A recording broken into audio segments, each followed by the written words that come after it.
vos 11 joueurs de la saison dans vos championnats respectifs. Tiens, je commence avec Polo. Polo, quels sont les 11 joueurs que tu retiens de Bundesliga? L'entraîneur, non? Décidé, Oui, ouais, l'entraîneur aussi, bien sûr. l'entraîneur évidemment Urs Fischer de l'Union de Berlin qui amène le club, en Ligue des Champions. Alors j'ai regardé un peu ce qu'on disait en Allemagne et puis bon, je suis pas tout à fait d'accord avec plein de choses. Donc le gardien, pas de surprise, on en a parlé hier dans l'after. Évidemment, c'est Gregor Kobel, le gardien du Borussia Dortmund.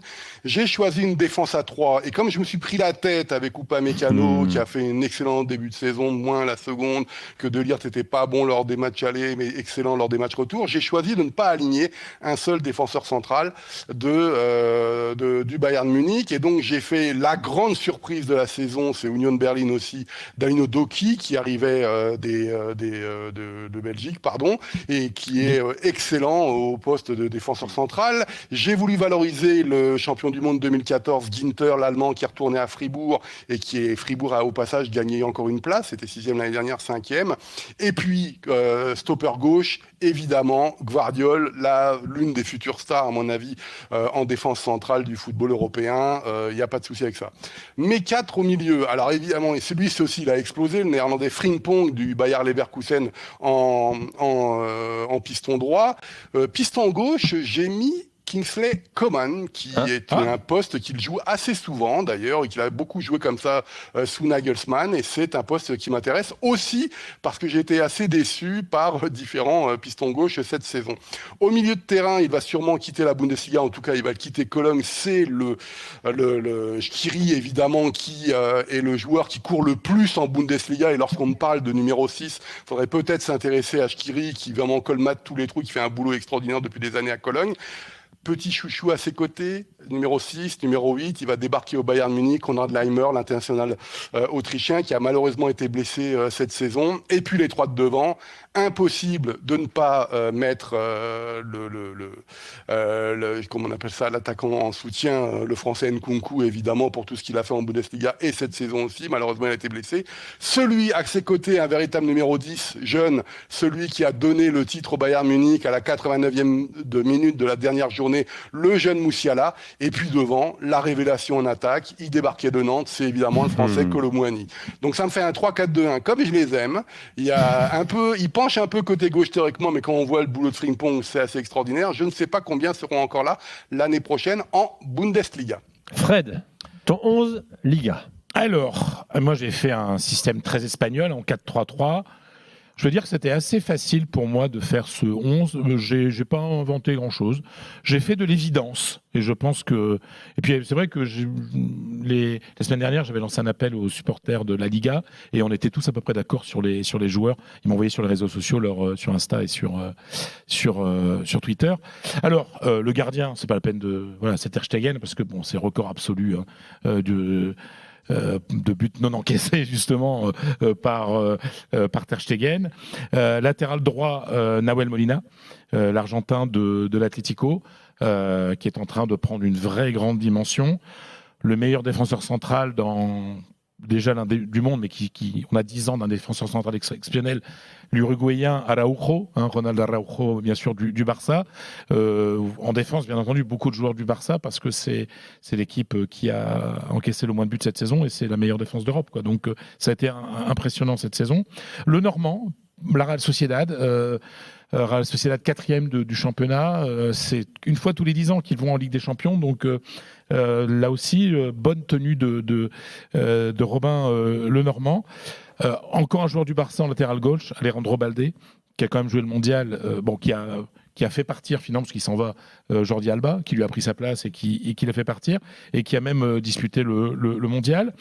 Au milieu de terrain à droite, un japonais, ce qui est rare dans le football espagnol, Takekubo, avec la Real Sociedad, là aussi, qui est un joueur qui est maintenant installé, qui appartient définitivement à la Real Sociedad et qui s'est vraiment bien développé et qui est devenu un joueur. En plus, c'est un joueur de ballon comme on les aime en Espagne, petit et technique, donc bravo. Je regarde l'ami Johan, bien entendu, de Frankie de Jong, et aussi parce que pour ce qu'il a souffert en début de saison.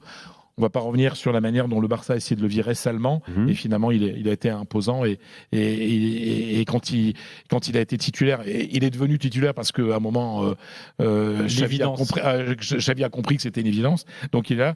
Griezmann, qui fait la deuxième partie de saison extraordinaire. C'est le meilleur joueur depuis le mois de janvier.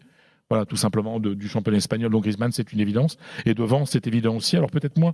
À droite, Chukwueze, le joueur de Villarreal qui va encore jouer à l'Europe. Vraiment un joueur qui il est encore très jeune. Ça fait tellement longtemps qu'on le voit, mais il est encore très jeune. Et il est pisté par le Real Madrid. Donc c'est un joueur qui déborde, c'est un joueur qui dribble, qui déborde. Et ça plaît toujours en Espagne. Et puis bien sûr, Lewandowski, Pichichi, meilleur buteur en pointe. Et à gauche, le meilleur joueur du Real cette saison, Vinicius. Donc voilà, c'est du grand classique. Mais je me suis rendu à l'évidence d'une saison qui n'a pas été grandiose. Moi, j'étais le premier à le dire. Mais qui a montré qu'il y avait encore quelques bons joueurs dans ma Ligue espagnole. C'est vrai qu'elle est moins ronflante que des saisons précédentes. Hein, oui, évidemment. Mais c'est quand même un très beau 11. Hein, je veux dire, ce 11-là en Europe, il a des choses à dire. Johan, en Serie A. Alors, Provedel dans les buts, le gardien de la Lazio. Record de clean sheet. Enfin, pas record, mais meilleur nombre de clean sheet, plus grand nombre de clean sheet cette saison en Serie A. La Lazio peut le remercier pour la qualité de ses prestations. Lui qui ne partait pas titulaire cette saison en Serie A avec la Lazio, parce que c'était Maximiano qui venait de Grenade, je crois, en Espagne, et qui avait pris un carton rouge au bout de 7 minutes de son premier match en Serie A cette saison. Arrière droit, Di Lorenzo, évidemment, capitaine du Napoli, celui qui a soulevé le trophée après Diego Maradona du titre de champion d'Italie. Rachmani et Kim en charnière centrale, la charnière du Napoli, parce qu'il n'y a pas mieux, il n'y a juste pas mieux. Il y a des bons défenseurs centraux en Italie, hein, franchement, il n'y a pas de problème. Alors, ils ne sont pas beaucoup à être italiens, mais ces deux-là, ils ont tout. Il y a le stopper, Rachmani, dur sur l'homme. Et puis il y a Kim, qui est dans l'anticipation, dans la gestion de la profondeur, qui va vite, qui apporte offensivement. C'est un duo qui est absolument parfait. Di Marco, arrière-gauche, parce que il a une main à la place du pied, parce qu'il est décisif, parce qu'il est extraordinaire en phase de contre-attaque, il est extraordinaire en phase de possession. Il est toujours en activité. Il passe, il marque sur coup franc, il est important sur coup de pied arrêté. Au milieu de terrain, celui qui pourrait être un héros des Marvel, Barella, voilà, ça fait un mélange entre Flash et je sais pas qui, mais qui court partout, qui est infatigable, qui est toujours présent quand il faut, qui marque des buts absolument monstrueux, qui est à la passe et à la finition, qui est beaucoup en projection, qui est un mec qui a un cœur immense sur le terrain et qui est très apprécié de tous les entraîneurs parce que c'est un joueur d'équilibre monstrueux. Devant la défense, Lobotka. Parce que si on parle du Napoli champion, on est obligé de parler de Lobotka, parce que c'est la plaque tournante du jeu du Napoli. On sait que Spalletti adore les joueurs de ce type-là au milieu de terrain, qui donnent le rythme, le tempo, qui gèrent le ballon comme personne, sous pression. Donc Lobotka était une évidence. À gauche, alors moi il joue plutôt relayeur droit, mais là j'ai été obligé de le mettre à gauche. Milinkovic-Savic. Que dire de Milinkovic-Savic, voilà, joueur extrêmement décisif, qui marque, qui passe, un leader émotionnel aussi de la Lazio, utile dans le jeu aérien, utile dans le jeu au sol, utile en phase de projection, utile en phase de coup de pied arrêté, qui est utile aussi en phase de pressing et de couverture. Donc c'est vraiment un milieu total qui est très intéressant. Et l'attaque, il y a un petit tweak entre guillemets. Osimhen en numéro 9, meilleur buteur de la saison, il y a vraiment pas de débat. À gauche, Kvaratskhelia. Voilà, la grande révélation de la saison en Serie A, dribble, extrêmement doué en 1 contre 1, qui marque beaucoup de buts, qui est très enthousiasmant, qui est infatigable, qui a un super état d'esprit. Et puis à droite, alors ce ne sera pas trop à droite, mais mes ailiers vont être très intérieurs pour le coup. Ils ne seront pas sur la ligne, mais ils sont très proches de Osimhen. J'ai mis Lautaro Martinez. Parce que j'avais pas à droite, la seule possibilité c'était Berardi. Mais pour moi, c'était impossible de ne pas mettre Lautaro Martinez, qui est deuxième meilleur buteur et qui est un leader technique, émotionnel de l'Inter. Voilà pour l'Italie, le 11 type de première ligue. L'entraîneur Spalletti, mais c'est logique. C'était Alguacil, Fredo. Voilà. Entraîneur de la Real Sociedad. Julien, le 11 en première ligue. Alors le 11 en première ligue, Nick Pope dans les buts, meilleure défense de la saison avec Newcastle, égalité avec Manchester City. Il a fait notamment une grosse première partie de saison.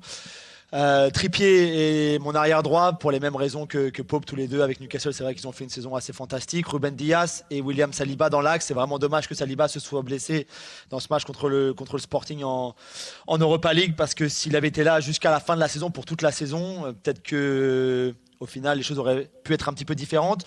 J'ai mis Luke Shaw arrière droit, il y avait d'autres arrière gauche, il y avait d'autres possibilités, mais je trouve que Shaw était quand même solide cette saison avec United, même quand il a joué défenseur central, quand Lisandro Martinez par exemple était blessé. C'est vraiment un joueur qui que les gens sous-estiment un petit peu, je trouve. Et pour moi, il a fait une vraie belle saison. Je joue en 4-4-2 parce que j'étais obligé de mettre Harry Kane et Erling Haaland en pointe. Mais avant ça, le milieu de terrain, Rodri et Casemiro qui fait une saison superbe avec United au milieu de terrain pour une première saison comme ça, en arrivant du Real. C'est pas facile dans une équipe avec un nouvel entraîneur, toute une nouvelle culture, un nouveau championnat. Il a été vraiment fantastique. À ses côtés, Rodri, bien sûr, le meilleur joueur de Manchester City pour moi cette saison, exceptionnelle du début à la fin. De chaque côté, on aura un joueur d'Arsenal, Bukayo Saka et Gabi Martinelli de l'autre côté, qui ont été fantastiques du début à la fin, autant dans les buts, dans les passes décisives. Ils ont vraiment porté cette équipe d'Arsenal. Et puis en pointe, forcément, Erling Haaland, ses 36 buts, et Harry Kane et ses 30 buts dans une équipe de Tottenham qui galère. Donc bravo à lui aussi pour ça.